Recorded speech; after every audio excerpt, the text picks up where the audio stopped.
নাজমিন হোসেন স্যারের কথা। স্যারের কাছ থেকেও একই বিষয়ে জানতে চাইবো আমরা যে ইন্স্যুরেন্স ক্যারিয়ারে আপনার সবচেয়ে সুখকর স্মৃতি কোনটি সেই বিষয়ে আমাদের যদি কিছু বলেন। ধন্যবাদ হাসান স্যার, উনি মূল্যবান আলোচনা রাখছেন। আসলে অনেকগুলোই গুরুত্বপূর্ণ স্মৃতিকর অনেক ঘটনাই আছে, তার মধ্যে আমার কাছে সবচেয়ে মজার বিষয়টা হচ্ছে এটাই, আমার এলাকায় আমার এক নানা মারা গেছে, আল্লাহ বেস্তিবাসী করুক নানাকে। ওনার একটা পলিসি ছিল, তো ওনার ওই পলিসির যখন আমি মৃত্যু দাবিটা ওনার হাতে, ওনার পরিবারের হাতে দিই, তখন আমার কাছে সবচেয়ে ভালো লাগছে। আমি আমার এলাকায় একটা প্রোগ্রাম ডেকে কিছু জনপ্রতিনিধি রেখে আমি ওই প্রোগ্রামটা করি।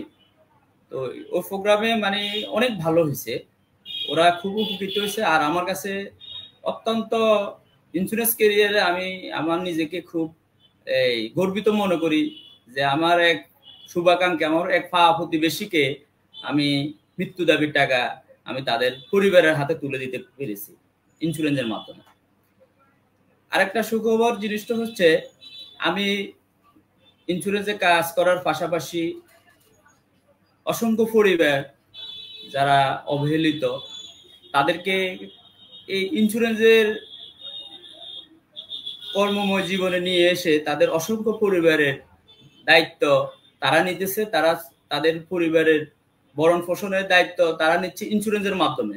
আমি তাদেরকে ইন্স্যুরেন্সে নিয়ে আসার কারণে তারা তাদের পরিবার খুব ভালোভাবে স্বাচ্ছন্দ্য চালাচ্ছে। আমার কাছে এই জিনিসটাও আমার কাছে সুখময় মনে হয়। আরেকটা বিষয় হচ্ছে, আমি আসলে স্বপ্ন দেখছি কোন দিন বিমানে উঠবো। তো আমার 2012 সালে আমি ফরেন ট্যুর অ্যাচিভ করি প্রগতি লাইফের পক্ষ থেকে।